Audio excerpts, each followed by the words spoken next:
So in this video, I want to share with you all what I believe to be the most undervalued Pokemon investments right now. Starting off with the first one, which I believe it's like the most obvious one, and it's like right in front of your face. And when you consider this one fact I'm about to share with you guys, it's even crazier. It makes it even more undervalued. So Surging Sparks booster boxes.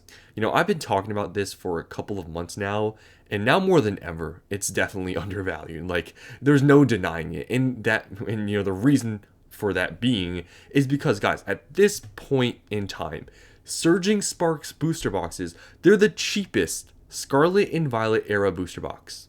The cheapest.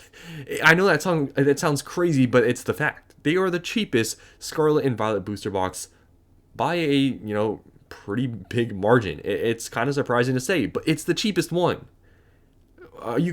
Figure, right? I mean, you would think it's some other set like Scarlet Violet Base, Paradox Rift, maybe even Temporal, something like that, Stellar Crown. But nope, it's Surging Sparks. I just checked the whole market, and yeah, it's the cheapest one. So pretty crazy, right? When you think about that, Surging Sparks booster boxes being the cheapest booster box in Scarlet and Violet.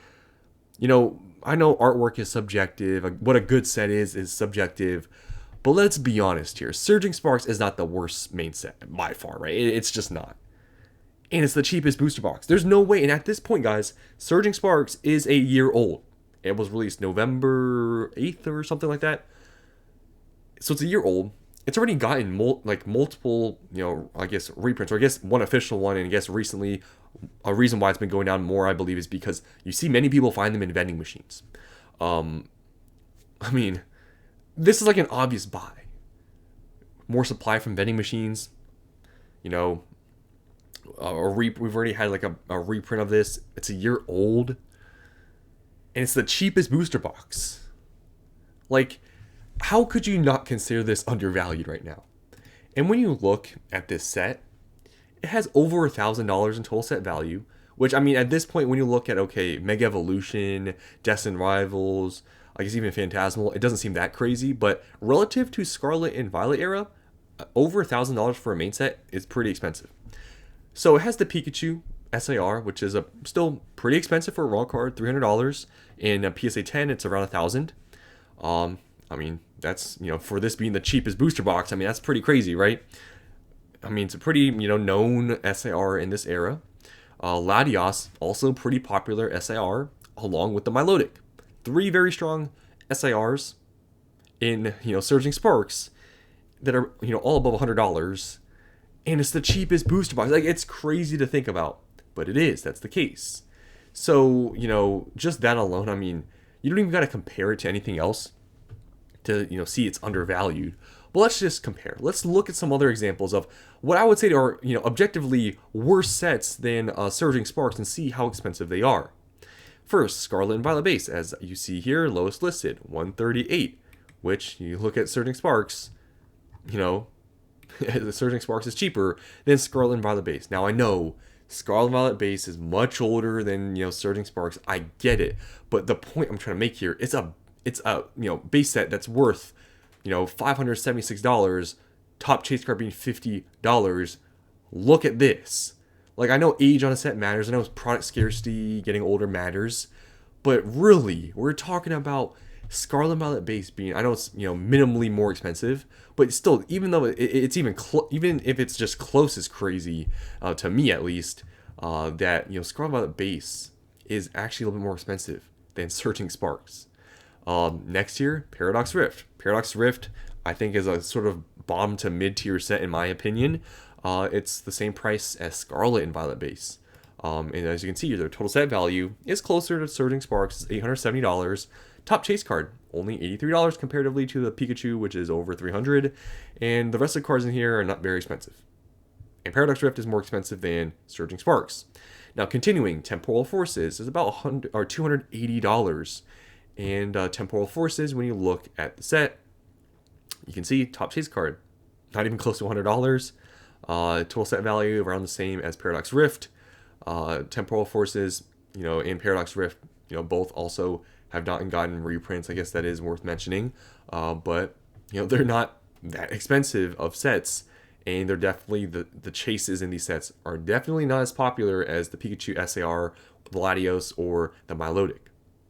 Stellar Crown. Stellar Crown is $260. It's gone down a little bit. But you look at Stellar Crown. Stellar Crown has like no value. $400 in total set value. Top chase card's a little more expensive than, Temporal. It's at $70. A Squirtle has the Bulbasaur as well. But $400. That's it. And it's more expensive than Surging Sparks by like $30. So you can just see with these comparisons how Surging Sparks, being the cheapest booster box in Scarlet and Violet, is crazy with the amount of value, and there are some popular cards in the set. So I think this is the most obvious undervalued investment right now, and I've been saying it since it was even $250, and I believe now it's at like $230. It's even more obvious. I mean, it's so undervalued. Now moving on to one that's a little bit debatable. I made a video about it before. Black Bolt and White Flare, sorry. Black Bolt, White Flare. I mean, these sets are weird because, Black Bolt and White Flare, they're pretty valuable, you'll see here, as sets. But look at what's happened since release. I mean, they've done absolutely nothing. Look at this line. Like, it couldn't get any, flatter of a line. Like, look at this. Like, it's crazy how stable it's been since release. It's done absolutely nothing. Which, even if you look at sales volume, I mean, has definitely calmed down to around, about 10 to 15 a day. But it hasn't gone up at all. Like, that's ridiculous. And when you look at the set, too, I mean, it's about $3,000 in set value. Top chase card being about $500. The next one being almost $500 as well. It's like, how can this be only in the mid to higher 80s? And it has not moved at all since release. And I don't believe we've gotten any large amount of product on the market since release. It's kind of crazy to think about, right? But it goes to show. I mean, these have value, right? The cards have value, but the demand isn't as high. Obviously, the cards are hard enough to, chase where they're not extremely expensive or they're not extremely cheap, and they're still, expensive. But the demand, at least for sealed product, really is not there enough to the point where they have not gone up at all since release. Same thing with White Flare. Same exact thing. Done absolutely nothing. This is about $80. Total set value around the mid 2000s. Both pretty similarly, priced, or I guess value-wise, they're about the same. And yeah, it's surprising. These two sets, you would think with their total set value, they'd be maybe worth a little bit more for the ETBs, but they're not. They've not changed at all since release. They've been just very stable. Now, when you compare this to a set here, I'm going to show you guys, Shrouded Fable. I mean, yeah, it's a little bit of a different price point, $5 to $10 less. I mean, big deal, right? But Shrouded Fable, I understand. It's older, has some age. Shrouded Fable hasn't been reprinted. Like, I get it. But guys, Shrouded Fable being only $5 to $10 cheaper than Black Bolt and White Flare, and you look at the total set value, it's $640.